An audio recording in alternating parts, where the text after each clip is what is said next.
Welcome back to week 10 of the garden updates, where we're planting new plants, harvesting some crops, and apparently fixing a raised bed with a car jack. Yeah, so I woke up to this one morning and I was like, oh, that's a problem, but I didn't have time to do it in the morning, and it just kept falling further and further throughout the day. Luckily, I got to it and thought about putting a car jack under it to bring it up. So that's a quick fix for now, but we're going to have to do something in the future, probably in the fall after all the plants are dead in there, anyways. But next, I started harvesting some greens to make a couple of salads. So we got first some Brussels sprout leaves. Those actually taste pretty good.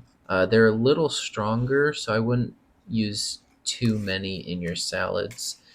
And then we grabbed some spinach, and then this is just some regular head lettuce. That's not a head yet, but you can still use it.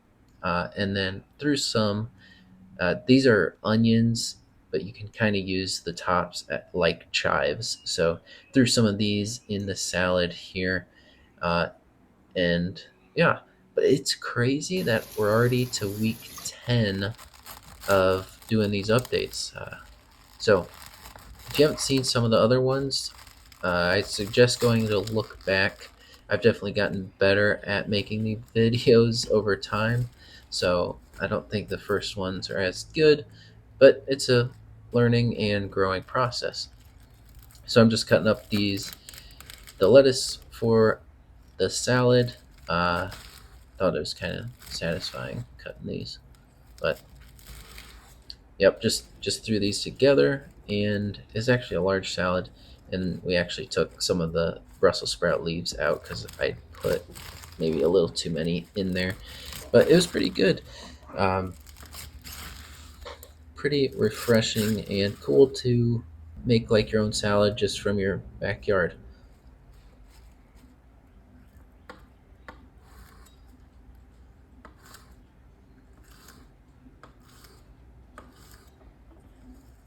So just finishing up throwing some of those onions in there, and there's the finished product.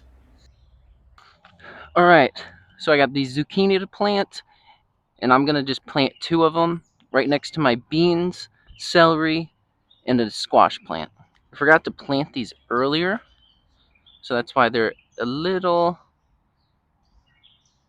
late to the party. So we'll just do one right here. There we go. Cover the roots right here in between the squash and this other zucchini.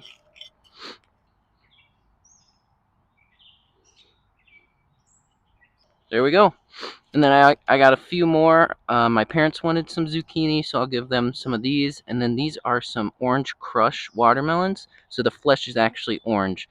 I might have to plant these in a pot just because I don't have any room left. So I'll give you an update on the beans and the corn next.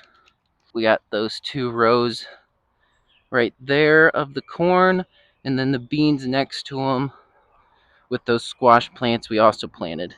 And this one's starting to go crazy already. It's been getting warm out, so it's been really good for these plants specifically. All right, so I'm just going to give you an update on some choice plants. I'm not going to go through all of them, but just some of them I haven't gone over or you guys haven't seen in a while. So here's the strawberries.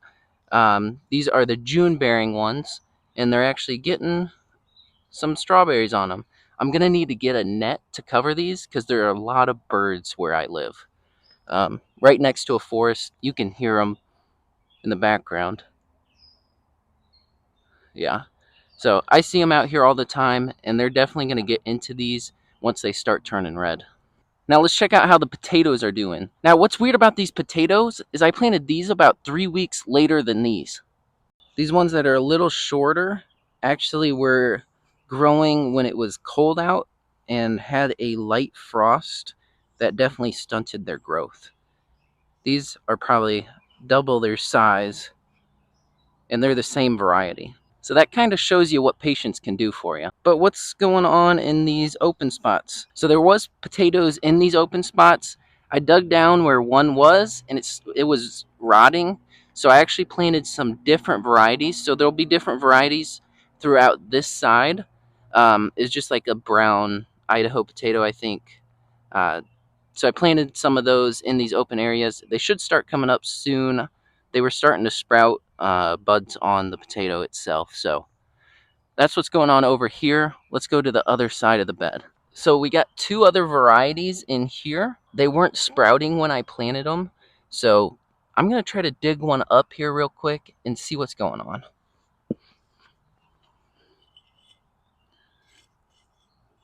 Let's go right. I think there's one right here. Gotta be careful. And they're probably pretty deep. Oop, there's one.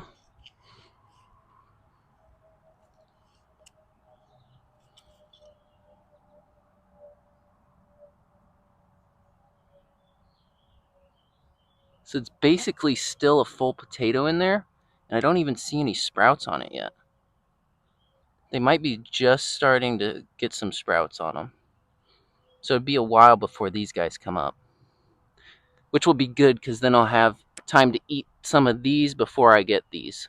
Now let's check out these peas that are actually growing over my trellis. So we've got 4 rows of these, and I'm actually going to do my first harvest because I got so many more flowers. I got to start eating these.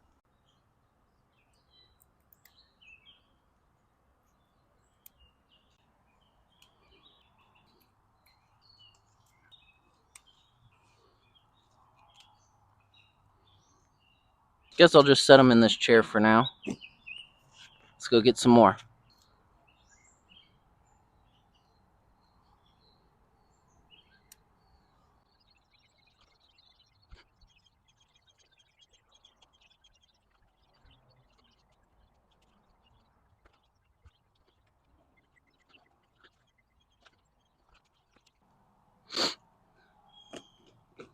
All right, pretty good amount. Now let's see how these taste. Oh, those are really sweet right now. That'd be good in a salad or just with some dip. All right, last thing I will give you guys an update on that I haven't really shown too much are my 2 cherry trees and then my 2 apple trees. So the first one is a Utah giant. This one will get, I think, like 30 feet tall. So I'm going to have to prune it a lot to try to keep it down. It's not quite there yet. It's about 2 feet tall. Didn't get any cherries on it this year, but it has to be cross pollinated to actually get them. It's a sweet cherry too. And then this one is a Bing, I think a Bing cherry. It's also a sweet cherry. If it's Bing's not sweet cherry, it's not Bing, but that's what I kind of remember it was called. We actually did get some cherries on here, and this one does not have to cross pollinate. So we got a few cherries that I'll get to try this year and see how this tree tastes. But this one's also quite a bit bigger. So we got the 2 apples on this other side of the property. This one is a Pixie Crunch. It's actually sweeter than Honeycrisp. I did get some flowers this year.